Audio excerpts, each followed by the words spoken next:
Matthieu, chapitre 24.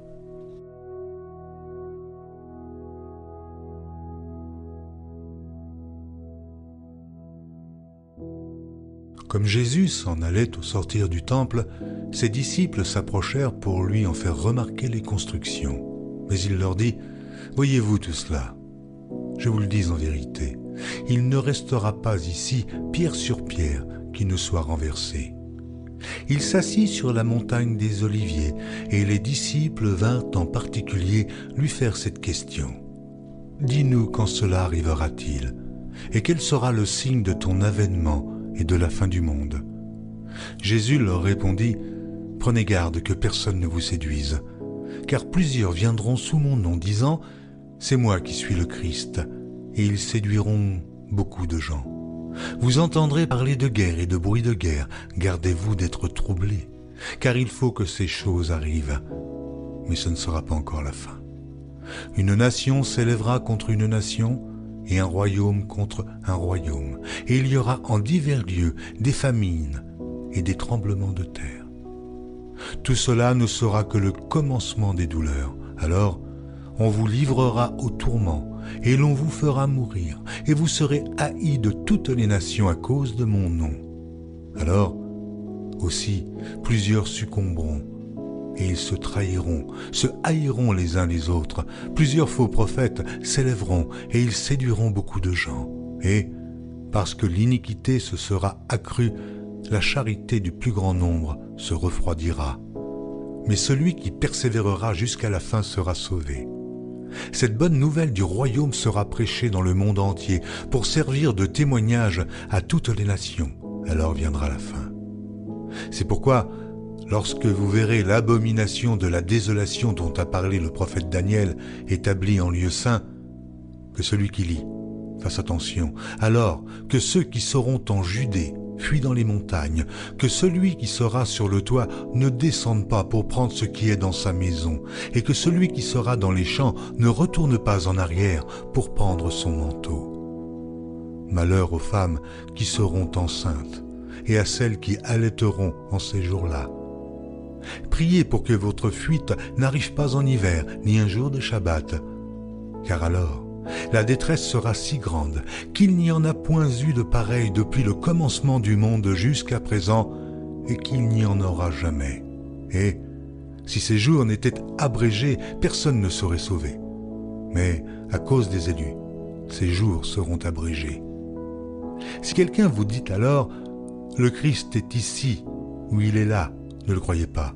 Car il s'élèvera de faux Christ et de faux prophètes. Ils feront de grands prodiges et des miracles, au point de séduire, s'il était possible, même les élus. Voici, je vous l'ai annoncé d'avance. Si donc on vous dit : voici, il est dans le désert, n'y allez pas. Voici, il est dans les chambres, ne le croyez pas.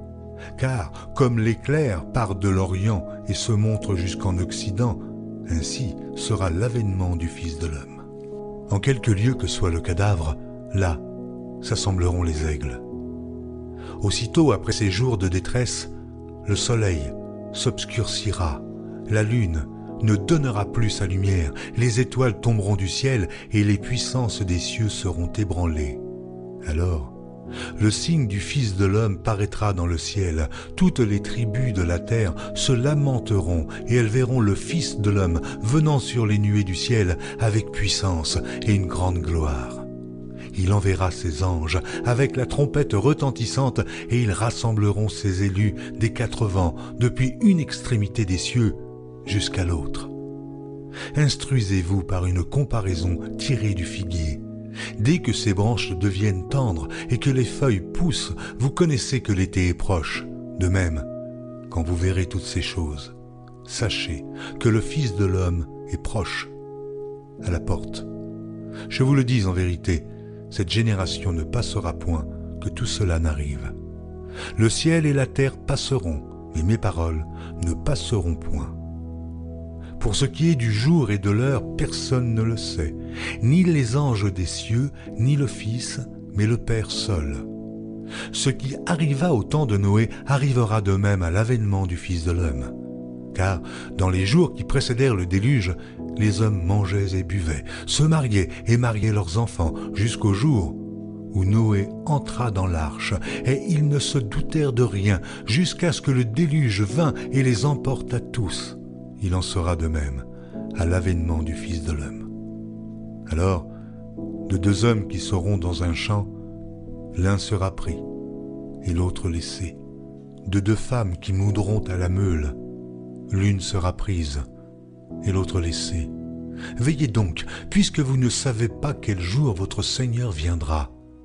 Sachez-le bien, si le maître de la maison savait à quelle veille de la nuit le voleur doit venir, il veillerait et ne laisserait pas percer sa maison. C'est pourquoi, vous aussi, tenez-vous prêts, car le Fils de l'homme viendra à l'heure où vous n'y penserez pas. Quel est donc le serviteur fidèle et prudent que son maître a établi sur ses gens pour leur donner la nourriture au temps convenable ? Heureux ce serviteur que son maître à son arrivée trouvera, faisant ainsi. Je vous le dis en vérité, il l'établira sur tous ses biens. Mais si c'est un méchant serviteur qui dit en lui-même « Mon maître tarde à venir », s'il se met à battre ses compagnons, s'il mange et boit avec les ivrognes, le maître de ce serviteur viendra le jour où il ne s'y attend pas et à l'heure qu'il ne connaît pas. Il le mettra en pièces et lui donnera sa part avec les hypocrites. C'est là qu'il y aura des pleurs et des grincements de dents.